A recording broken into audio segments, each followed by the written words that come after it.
जिंदगी की राह में कहीं खो गया है इंसान। मंजिल मिल जाएगी, जरा खुद को तो पहचान। हौसलों को कर बुलंद, पूरे होंगे अरमान। ऊंचे हो विचार, मुश्किलों में हो मुस्कान।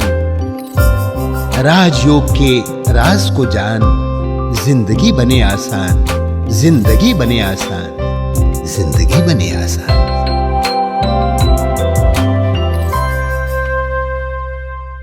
नमस्कार दोस्तों, स्वागत है आप सभी का हमारे प्रोग्राम जिंदगी बने आसान में।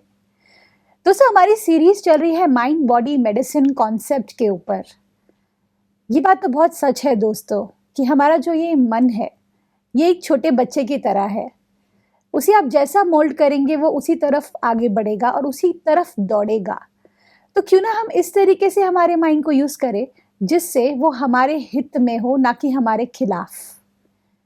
माइंड बॉडी मेडिसिन, ये जो कॉन्सेप्ट है, ये आपको हेल्प करेगा कि किस तरह से आप अपने मन को सही तरीके से यूज करें, अपनी माइंड को सही तरीके से यूज करें और साथ ही साथ अपनी जिंदगी को सही तरीके से चलाएं, जिससे आप महसूस करेंगे कि आप जो कुछ चाहते हैं वो आपके पास मिल जाएगा। इस बात के साथ आज के प्रोग्राम की शुरुआत करते हैं। हमारे साथ है डॉक्टर गिरीश पटेल भाई जी। ओम शांति brother, welcome to our show. ओम शांति। भाई जी, हमने बात की थी कि किस तरह से हम कुछ ऐसे संकल्प करते हैं, कुछ ऐसे संकल्प अननोइंगली कई बार और कई बार नोइंगली हम क्रिएट करते हैं जो हमारे खिलाफ चाहता है, जो कि मैं कहूँगी अननेसेसरी थॉट्स है जो हम क्रिएट करते हैं, जिनके बारे में आपने बहुत सुंदर तरीके से पिछले एपिसोड में बताया था। अब मैं जानना चाहती हूँ डॉक्टर साहब, कुछ और भी ऐसी रॉन्ग थिंकिंग्स है जो हम करते हैं ताकि हमें पता चले, हमारे दर्शकों को पता चले कि कैसे हमें उससे बाहर निकलना है। करेक्ट, ऐसे और बहुत सारे हैं। मैं थोड़ा सा एक रिकैप करता हूँ क्विकली। जो अब तक हमने छोटा करीब जैसे मैग्नीफाई करते हैं, बड़ी चीज को छोटी चीज को बड़ी बना देते हैं जी। या तो जंपिंग टू कंक्लूजन, सीधा कोई कंक्लूजन पर जंप कर जाते हैं। डिस्क्वालिफाइंग द गुड, कि अच्छा हुआ लेकिन उसको हमने डिस्क्वालीफाई किया। ऑल और नन थिंकिंग, व्यक्ति एक्सट्रीम में सोचता है, उसके लिए लाइफ ब्लैक एंड व्हाइट ही होती है। ऐसे ही बहुत सारी चीजें हमने डिस्कस की है और कुछ मैं आपको नया बताता हूँ जी। एक नया है जिसको कहा है माइक्रोस्कोपिक व्यू। ओके। कि माइक्रोस्कोप के नीचे कैसे हम देखते हैं।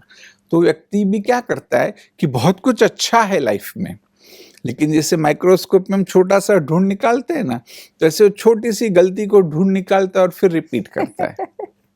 ओके। कि भी कोई व्यक्ति में समझो कि भी 20 गुण है, लेकिन एक ही छोटी सी कोई अवगुण की बात है, तो उसी को पकड़ेगा और बार बार उसे रिपीट करेगा। जी। और कहीं भी हो सकता है। समझो कि भी किसी की शादी है ना, सब कुछ अच्छा हुआ, उन्होंने सब कुछ बेस्ट किया, लेकिन एक कोई छोटी सी चीज रह गई ना, तो वह उसी को ढूंढेगा कि देखो ये छोटा सा रहा ना, आपका प्रॉब्लम है। राइट। खुद भी सोचेगा। अभी ये दोनों प्रकार से हो सकता है। माइक्रोस्कोपिक व्यू वाला खुद कर रहा है अगर, तो उसने इतना अच्छा किया, ऑलमोस्ट 99.9%, राइट, लेकिन फिर भी वो दुखी होगा। वो एक माइक्रो 0.1 निकालेगा कि ये मेरी गलती रहेगी, इट इज बैड। डॉक्टर साहब, पूरा यहाँ खत्म पर हो गया। ये बहुत ही इंटरेस्टिंग कॉन्वर्सेशन है, बिकॉज ये मेरे साथ होता है। बिकॉज मैं सब कुछ अच्छा चल रहा है, मतलब मेरे पे बहुत सारी क्वालिटीज़ है, लेकिन बिकॉज मेरे दिमाग में ये एक आई थिंक प्रोग्रामिंग है कि अगर आपके अंदर कुछ ये आप बुराई है या गलती आप करते हो, तो आपको उसको तब तक पॉइंट आउट करते रहना है अपने अंदर में, जब तक आप उसका कुछ एक्शन लेकर चेंज ना कर दो। तो ये जो मेरा एटीट्यूड है खुद को लेकर के, सेल्फ क्रिटिकल एटीट्यूड, इसके चक्कर में मैं बहुत आई एम ऑलवेज बहुत सारे सिचुएशंस ऐसे होते हैं जब मैं खुश नहीं रह पाती। तो ये आई थिंक काफ़ी लोगों की प्रॉब्लम है। तो इसके लिए आपका क्या सोल्यूशन है? उसमें भी करना क्या है जी। जैसे भी आपने सेल्फ का बताया, चलो इसी को लेते हैं जी।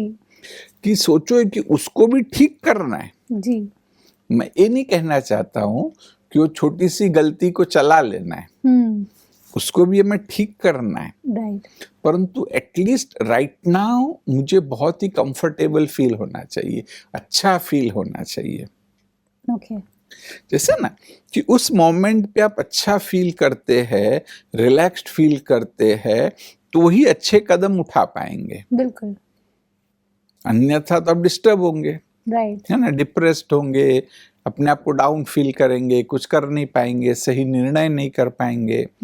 तो इसलिए ये माइक्रोस्कोपिक व्यू चलो अंडरस्टैंडिंग के लिए ठीक है राइट, कि ये सब अच्छा है, ये एक छोटी सी बात रह गई, जो फ्यूचर में उसको ठीक करेंगे। लेकिन अभी तो इतना तो 99% अच्छा हुआ ना, which is also very good. Right, 99% is good मेरे अंदर में या सामने वाले व्यक्ति के अंदर में। क्या ये इस मोमेंट पर ग्रैटिट्यूड हेल्प करता है? बिकॉज मैंने ये ट्राई किया है कि जब मैं माइक्रोस्कोपिक व्यू में बहुत जभी जाती थी, तो मैं I used to be very narrow कि भाई वो प्रॉब्लम है, वो प्रॉब्लम है। लेकिन जब आप जब मैंने एक्सपीरियंस किया कि जब मैं ग्रैटिट्यूड को अपनाती हूँ कि इतनी सारी क्वालिटीज़ भगवान ने मुझे दी है या वो सामने वाले व्यक्ति को दी है, तो क्यों ना मैं उसको भी अप्रिशिएट करूँ, ताकि मेरा वो विजन उस सिचुएशन को लेकर के चेंज हो momentarily. Do you think so? या मैंने उल्टा ग्रेटिट्यूड भी अच्छी चीज है, और मेन तो कि भी इतना अच्छा ना, चलो ये छोटा सा है जी, उसको भी ठीक करेंगे, ये बात नहीं कि उसको ठीक नहीं करना है, राइट, परंतु तुरंत वहां नहीं आओ। ओके, समझो किसको बोलना भी है। फॉर एग्जाम्पल कि अभी कोई एक किताब लिखी है आपने, तो आइडियली एक भी मिस्टेक नहीं रहनी चाहिए, फिर ये नहीं चला सकते कि एक दो मिस्टेक रह गई जी, ना। तो पूरा आपने पढ़ा तो सीधा नहीं कहो कि इसमें मिस्टेक्स है, ये कहो कि बहुत अच्छा है, इसमें ये बातें बेस्ट है जी, इतना सिर्फ एक दो छोटी छोटी मिस्टेक उसको करेक्ट कर लो तो परफेक्ट हो जाएगा। वाओ, तो ना सामने वाला भी फिर बुरा नहीं मानेगा। बिल्कुल, ये तो कई लोग ना तुरंत ही पिन पॉइंट करते हैं, हाँ ये पढ़ा लेकिन सो 3 गलतियां हैं। तो है ना, जैसे कि आपने उसको एकदम डाउन कर दिया कि it is nothing. True, because तो ऐसा हर बात में एग्जैक्टली और मैंने ये नोटिस किया है कि स्पेशली अगर जब हम किसी और व्यक्ति को हम सजेशन दे रहे हैं या हम बता रहे हैं अपना जो थॉट्स है हमारे, हम शेयर कर रहे हैं उनके साथ में एक सर्टेन चीज़ को लेकर के, तो मैंने नोटिस किया है कि अगर हम स्टार्ट में, जैसे मेरे साथ ऐसा होता है, अगर कोई व्यक्ति मुझे बोल रहा है कि आपने ये गलती की है, तो मेरी सारी जो अच्छी चीज़ें हैं उसका तो पूरा एग्जिस्टेंस ही नहीं होता। जैसे उस कॉन्वर्सेशन में वो 2 मिस्टेक्स को लेकर के आपने उसे एग्जैजरेट कर दिया। That is what is microscopic thing that you are saying. फिर बोलना भी एक फाइंड आउट करना अलग चीज है जी, लेकिन हमें कंफर्टेबल इस बात में कि इतना सब अच्छा है, एक छोटा सा है, इट्स ओके, उसको भी ठीक करेंगे। सुपर्ब, है ना? सुपर्ब, जी, और एक तरीका है, एक कुछ जैसे मैंने पहले भी कहा था कि वो सिमिलर लग सकते हैं, इसको बोला है फिल्टरिंग।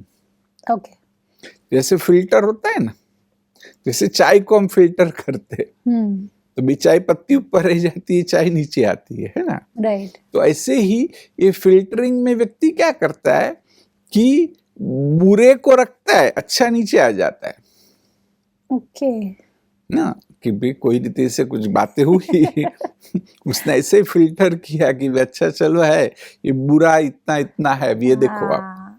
ट्रू, वो खुद से भी वो नहीं करना है, ट्रू, अपने आप से भी, चाहे तो उसको अलग करना भी अलग चीज है कि ये वीकनेस, ये स्ट्रेंथ, अब ये वीकनेसेस को हमें कम करना है, स्ट्रेंथ को आगे बढ़ाना है। ट्रू, परंतु जिसको टेंडेंसी होती है ना फिल्टर करने की, वो फिर उसको पकड़ के वो दुखी होता है।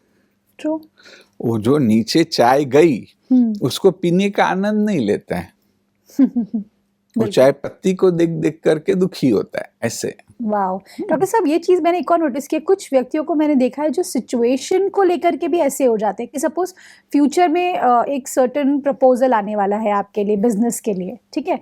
अब उस सिचुएशन में वो क्या करते हैं, आने वाले में क्या क्या प्रॉब्लम्स हो सकती है, ये प्रॉब्लम हो सकती है, वो प्रॉब्लम हो सकती है, वो प्रॉब्लम हो सकती है, और वो सोच सोच करके वो टेंशन में रहते हैं कि ये प्रॉब्लम आने वाली है, ये प्रॉब्लम आने वाली है। Is this the same thing that you talking about? तो ये जो आपने बताया ना, वो एक प्रकार से फ्यूचर टेलिंग है। ओके, कि व्यक्ति जैसे फ्यूचर को उसको मालूम पड़ गया है, ज्योतिषी होता है ना ऐसे, ज्योतिषी तो कुछ पॉजिटिव भी बोलेगा, कि यहाँ फ्यूचर टेलर तो फ्यूचर का वो नेगेटिव ही पकड़ता है कि ऐसा ऐसा हो सकता है, लेकिन वो शायद 10% ही है या 20% है, 80% चांसेस तो अच्छा होने के है। राइट। तो ये सोच सोच के वो डिस्टर्ब होता है। ओके डॉक्टर साहब, जैसे अगर मैं बात करूँ एक छोटे बच्चे की, जैसे चलते चलते या खेलते खेलते वो गिर गया, अब वो एक छोटे कॉन्वर्सेशन या उस इंसिडेंट को लेकर के हर व्यक्ति का अलग पर्सपेक्टिव होता है। कुछ लोग सोचते हैं कि अरे देखा, मैंने बोला था ना कि गिरने वाले हो, आप गिरे, आपने क्यों ऐसे खेला जो आप गिर गए, मैंने बोला था ना। तो समवेयर वो प्रेडिक्शन आ गया, तुम ऐसे ही हो, एग्जैक्टली तुम तो ऐसे ही हो, बहुत केयरलेस हो और बहुत मस्तीखोर हो। तो इस सिचुएशन में किस तरह से हम पॉजिटिव थिंकिंग की तरफ आगे बढ़े? हाँ, या तो इसमें जब भी हमें राइट थिंकिंग की बात करते हैं ना जी, तो भी राइट थिंकिंग क्या होना चाहिए, इसमें क्या ना, और गलती तो हम करते हैं अननोइंगली जी, भले इसमें इंटेंशन अच्छा है। ये जो बात है कि भी बच्चा गिर गया है, तो जो ये अप्रोच बहुतों का होता है, आपने भी देखा होगा, जी, वो इंटेंशन अच्छा है, लेकिन उसमें जो बच्चे को मैसेज जा रहा है वो बहुत बुरा है, जो आगे चल के बहुत बड़ी समस्या कर सकता है। जैसे ना कई बार बच्चा गिर गया ना, तो डिफरेंट हो सकता है, और कोई होगा ना तो उसको चिल्लाएंगे, या तो झूठ मूठ का भी, बहुत छोटा बच्चा है तो जैसे वहां ही कुछ मारेंगे कि भी और कोई वहां पर है कि जिसने उसको हर्ट किया, ऐसे करके उसको ही वो मार रहा है, क्योंकि छोटा सा बच्चा लॉजिक को समझ नहीं रहा है। बिल्कुल ना, ऐसा करके बात ये है कि बच्चे को अच्छा लगे कि उसका दोष नहीं है, दोष और किसी का है, तो शायद बच्चा रोना बंद कर देगा।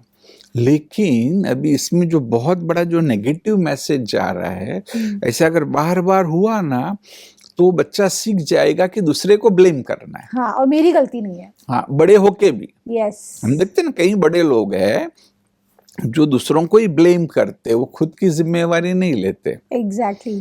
तो ये उसका व्यक्तित्व आ जाएगा। बिल्कुल, तो मैंने कहा था ना कि कैसे मैपिंग होता है, कॉर्टिकल मैपिंग, कि उसका कॉर्टिकल मैपिंग हो जाएगा कि कुछ भी हो दूसरे इसके लिए रिस्पॉन्सिबल है, I am not responsible. Yes. दूसरा डॉक्टर साहब, इसका ऑपोजिट भी होता है कि पेरेंट्स या फिर टीचर्स इतना ब्लेम करते हैं बच्चे को कि बच्चा सोचता है कि किसी और की गलती नहीं है, सिर्फ मेरी गलती है। ये एक्सट्रीम्स है या कि मुझे नहीं आता है। Exactly. ऐसा तुमको इतना चलना भी नहीं आता है, 4 साल का हो गया, चल भी नहीं पाता ऐसे। राइट, तो वो तो बच्चे को आता है कि मेरे को कुछ नहीं हो रहा है। हाँ, बिल्कुल।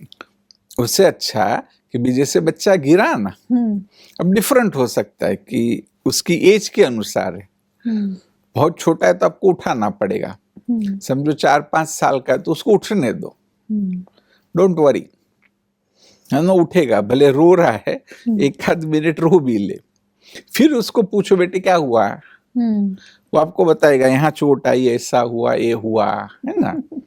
तो फिर उसको हम प्यार से समझा सकते हैं कि देखो ऐसा कभी कभी बाई चांस होता है ना, बार बार नहीं होना है, अभी आगे तुम थोड़ा सा संभाल करके चलना, तो ये सचमुच नहीं होगा। और ये हो भी गया तो उससे हम सीखते हैं। जी, मैं भी आपको थोड़ा जल्दी बता रहा हूँ, एक्चुअली उसमें थोड़ा सा हमको टाइम लेना चाहिए, क्योंकि ना एक इवेंट है और उसको अब वो इवेंट से बच्चा सीखेगा। 10-15 मिनट का टाइम दे करके उसको अच्छे से वो बात को बताओ, उसको समझाओ, उसके माइंड में क्लैरिटी आ जाए, है ना, कि एक तो कि कभी कभी ऐसा हो सकता है ना जी। सेकेंडली ऐसे कि भाई एक कोई बहुत बड़ी चोट नहीं आई है, it's not a huge thing. तीसरा ये कि अभी अगर तुम संभल करके चलोगे तो फ्यूचर में घटनाएं हो सकती है, लेकिन इससे भी बहुत ही कम होगी। तो ऐसे उसको अगर क्लियर कट मैसेज गया ना, तो फ्यूचर में फिर कोई दिक्कत नहीं। सही बात है। वो आगे चल के भी अपने आप भी उठ जाएगा। उल्टा कई बार तो है ना खुशी खुशी बोलते जी ना कि भी बच्चे ने खूब साइकिल, रूहानी को आप जानते हो, आई थी उस दिन आपके घर में भी, तो अभी उसकी माँ ने उसको सिखा के रखा है, तो बोली आज मैंने 3 घंटा साइकिल चलाई, मैं 3 बार गिरी लेकिन फिर से उठ गई। Wow, it's good. वेरी कि गुड। भी छोटा बच्चा वो बोलता है मैंने 3 घंटा साइकिलिंग की और मैं 3 बार गिरी भी, फिर मैं उठी, मैंने ये किया ऐसे। यस, तो ना देन अगर प्रॉपर उसको सिखाया गया हो ना, तो हर चीज को वो राइट वे में और अपने आप हैंडल करेगा। बिल्कुल। कि भी बच्चे है तो आपस में कुछ झगड़ा भी हो सकता है, तो अपने आप वो हैंडल करेगा, बार बार आके पेरेंट्स को कंप्लेन नहीं करेगा। एग्जैक्टली।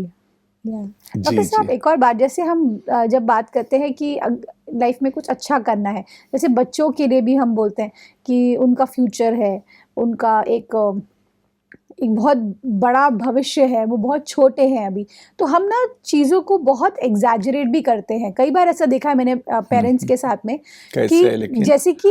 जैसे मैंने एक स्टूडेंट के बारे में सुना था, कहीं पे मैंने पढ़ा था आई थिंक ये स्टोरी, कि उन्होंने, जो पेरेंट्स हैं उनको, आई थिंक स्टूडेंट को 89% कुछ आए थे 10th स्टैंडर्ड में, और उन्होंने, उनके पेरेंट्स ने उसको इतना बोला कि अरे तुम 90s में नहीं आए, अभी तुम्हारी एडमिशन कैसे होगी साइंस में, ये कैसे, जबकि वो बच्चे ने मेहनत की, अपना बेस्ट दिया, देखा भी पेरेंट्स ने कि उस बच्चे ने मेहनत की है, लेकिन because there was so much of expectations कि भाई मेरे बेटे को, मेरे को या बेटी को मुझे साइंस में डालना है या डॉक्टर बनाना है या कुछ बड़ा सिखाना है, तो कई बार हमारी एक्सपेक्टेशंस हमारे बच्चों से इतनी ज़्यादा होती है कि वो बच्चे बोझ महसूस करते हैं। और मैंने एक जगह पे ये भी देखा था कि 96% होते हुए भी बच्चे ने सुसाइड कमिट किया, बिकॉज जस्ट बिकॉज उनका था कि वो टॉप आए और वो टॉप नहीं आ पाए।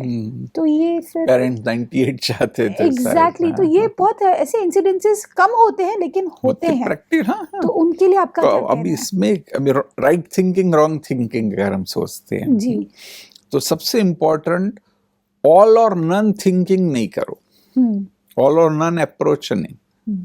जैसे आपने बोला ना 89 आए, राइट, कि बहुत बोला क्या बेकार आए, तुम्हारा साइंस में एडमिशन ही नहीं हो सकता है, तो ऑल और नन थिंकिंग हो गया। Right, okay, 89 also is excellent. Yes, चलो उससे भी ज्यादा होना चाहिए, लेकिन तब उसको ये बताए कि देखो कहीं कुछ तो ठीक है, अभी आपने मेहनत की, इतने आए, अभी हम ढूंढते हैं कि कहाँ गलतियां हुई, राइट, है ना। आप अपनी जो स्टडी स्किल्स को कैसे इम्प्रूव कर सकते हैं, और थोड़ा पॉसिबल हो तो तुम्हारे टाइम वेस्टर्स कौन से थे, राइट, जिसको आप करेक्ट करने को ट्राई करो ना। चाहे तो हम भी आपको कैसे हेल्पफुल हो सकते हैं, राइट, वहाँ कुछ हेल्प करो, और कुछ सोचो कि और अच्छा ट्यूशन हो जाए तो क्या इम्प्रूवमेंट पॉसिबल है क्या। ट्रू, तो ऐसा सब करेंगे तो नेक्स्ट टाइम उसके 92 93 भी आ जाएंगे। ब्यूटीफुल, जी, एक तो ये, अभी दूसरा ऑल और नन। अभी इसमें दूसरा है ना, ये भी होता है, आप लेबलिंग भी करते हैं तुम बेकार के हो, you can never be successful, 89 में साइंस में एडमिशन ही नहीं मिल सकता है, तो उसको लेबल लग गया। एंड प्लस ये एक और फियर रहता है कि इसके बाद तुम्हारा फ्यूचर पूरा धुंधला है। हाँ, Because- उसने अगर एक्सेप्ट कर लिया एग्जैक्टली, कि भाई मैं तो कुछ भी नहीं हूँ ना, मेरा फ्यूचर एकदम अभी तो डार्क ब्लैक है, राइट, तो फिर वो वहां खत्म ही हो जाएगा ऑलमोस्ट, है ना। ट्रू, वो पूरा ही मतलब कि डिप्रेस्ड हो जाएगा, राइट, और जैसा आपने बोला सुसाइड भी पॉसिबल है कहीं, एग्जैक्टली, या तो और नेगेटिव लूप में भी व्यक्ति जा सकता है ना। जी, तो लेबलिंग नहीं करना है उसको, है ना। ब्लेम भी नहीं करना है, राइट, या ब्लेम भी हो सकता है कि देखो हमने बोला था ना तुमने ये गलती की, अभी तुम भुगतो। हाँ, तो फिर क्या होगा मालूम है, वो उसका लो सेल्फ एस्टीम हो जाएगा, एग्जैक्टली, वो अपने आप को भी ब्लेम करने लगेगा, सदा के लिए ब्लेम करेगा। True. और ऐसे में बेस्ट तरीका ये होता है कि बैठ करके उसी को पूछो, ओके, ये कहो it's okay what has happened. अब आप थोड़ा शांति से सोचो कि भाई क्या क्या इम्प्रूवमेंट हो सकता था, या तो अभी तो हो गया लेकिन हम नेक्स्ट ईयर करेंगे अब, एग्जैक्टली, तो क्या क्या पॉसिबिलिटीज है। तो उस समय क्योंकि बच्चा थोड़ा सदमे में, वो खुद बोलेगा हाँ कि अभी मैं ऐसा करूंगा, अभी मैं ऐसा करूंगा, अभी मैं ऐसा करूंगा, ऐसे। राइट, तो फिर और वो सब उसको बोलेगा तुम नोट करो, अभी ये नोट करके प्रैक्टिकली ऐसा भी हमें करना है। ब्यूटीफुल, पूरा मतलब उस समय अच्छा सा बनाया जाए ना, तो हो सकता है कि हाई जंप भी हो जाए, 89 से वो 98 पे भी पहुंच जाए, वाओ, है ना, अगर Yes. प्रॉपरली किया जाए। बिल्कुल। उसमें टैलेंट सही है, उसने खुद ढूंढा, उसने खुद इसको समझा, हमने पूरी स्ट्रेटेजीज बनाई, तो next year can be wonderful. Wow, ना? जी तो ये ब्लेम गेम भी नहीं करनी है। जी। डॉक्टर साहब, जैसे कई बार मैंने देखा है कि हम रूटीन चेकअप के लिए जाते हैं और पता चलता है कि हमारा डायबिटीज सडनली बहुत हाई है, और वो पता जब चलता है तो बहुत सारे थॉट्स एक साथ चलने लगते हैं। सिर्फ जो व्यक्ति, जो पेशेंट है, सिर्फ उसके लिए नहीं, उसके आसपास के जो रिलेटिव्स है, उनके फ्रेंड्स हैं, ये सब लोग का प्रेशर रहता है कि सब अलग अलग सोच रहे होते हैं। ऐसे में बैलेंस क्रिएट करके उस सिचुएशन को कामली कैसे हैंडल किया जाए? Very good. जैसे अभी यहाँ भी रॉन्ग थिंकिंग, हम्म, कोई भी हो सकता है, डायबिटीज है, कैंसर है, कई बीमारियां हो सकती है, राइट कि ऑल ऑफ अ सडन आपके सामने डायग्नोसिस आया, राइट। है ना, तो तब रॉन्ग थिंकिंग क्या होता है, तब आ जाएगा right thinking. Mostly wrong thinking ये होता है व्हाई मी, यस। कि मुझे ही क्यों हुआ। दूसरा ये भी होता है कैटास्ट्रोफाइजिंग, माय गॉड बहुत बड़ी समस्या आ गई, अभी सब खलास। यस। दूसरा जैसे इससे रिलेटेड मैग्नीफाइंग, ब्लेम भी, यस। या तो हम अपने आप को ब्लेम करते हैं, दूसरों को ब्लेम करते हैं कि तुमने सब खिलाया ना इसलिए मुझे डायबिटीज हुआ। ऐसे करके हम दूसरों को ब्लेम कर सकते हैं, True. अपने आप को हम ब्लेम कर सकते हैं, है ना। जी।